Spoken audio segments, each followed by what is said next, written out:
everybody, welcome back to my channel. So today I wanted to show you a couple of art tutorials. The first thing that I'm going to show you how to do is called Blackout poetry. So I'll put a few links for you guys to have a bit of a nosy online at some examples. I'm going to show you how to do it today, but there are far better examples out there.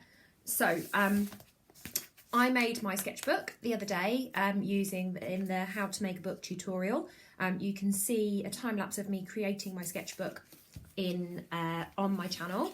Now I am doing the 28-day challenge. So if you haven't seen a video on explaining the 28-day challenge, go ahead and check that out. In my sketchbook I had a few spare pages.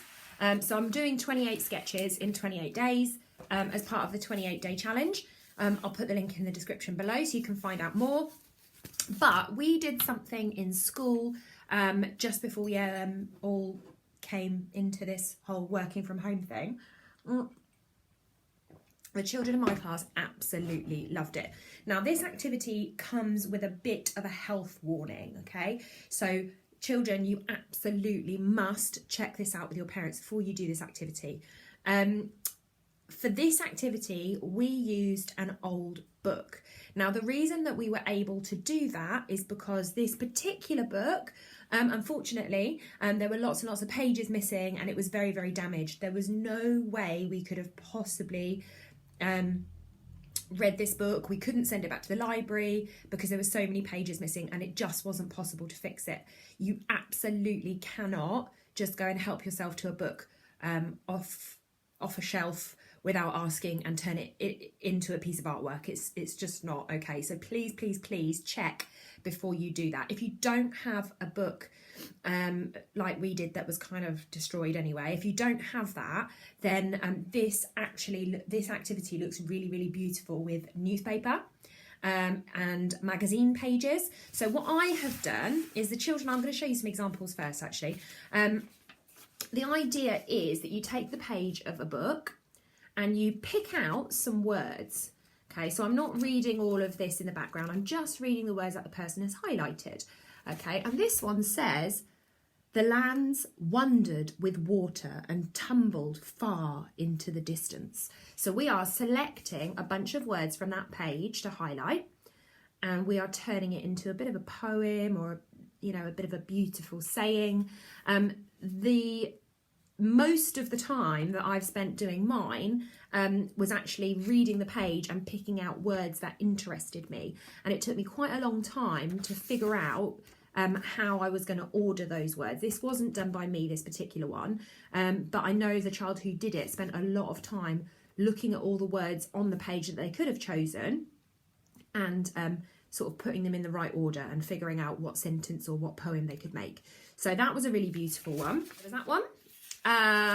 Oh, this one was nice. It says, this is really simple. The person has just drawn a square around the boxes that they want to highlight. And it goes from top to bottom, as you can see. That's a really good way of working, is to go from top to bottom.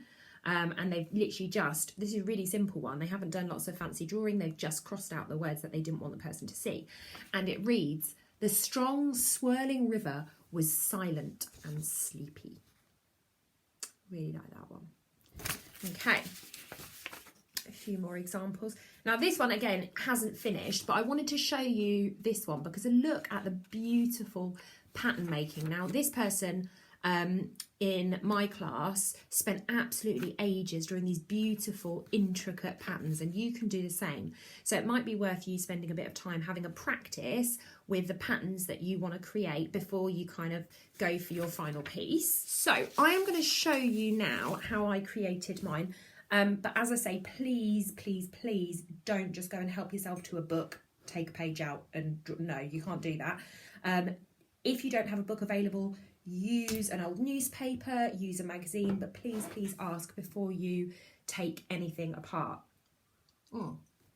So in my sketchbook, I've done a big one. You can just use a single page, or you can take some newspaper, take some magazine pages, cut out the bits with the words on and kind of collage it on. So that's what I've done here.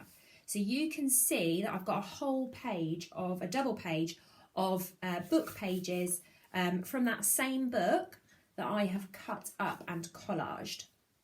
Okay. And the next thing that I have done is I have really carefully, and I'm going to highlight over this again so you can see, I have looked across both pages for words that interest me and words that I might be able to put into a sort of a sentence or a poem.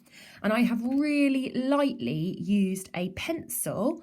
And it is important that you do this really lightly. Don't press down too hard, because if you change your mind, you won't be able to rub it out if you've pressed too hard. So I've really carefully, and it actually took me about 40 minutes to sort of look at all of these words and decide which ones I was going to use. And I will show you the words that I've chosen. Show you what the final result looks like. Ooh. Mine's a little bit wonky. So it says, voices sweet and blossoming join up, and vigorous silence suddenly is present, and eyes seem tense somehow. Breath departed, but coveted memories linger.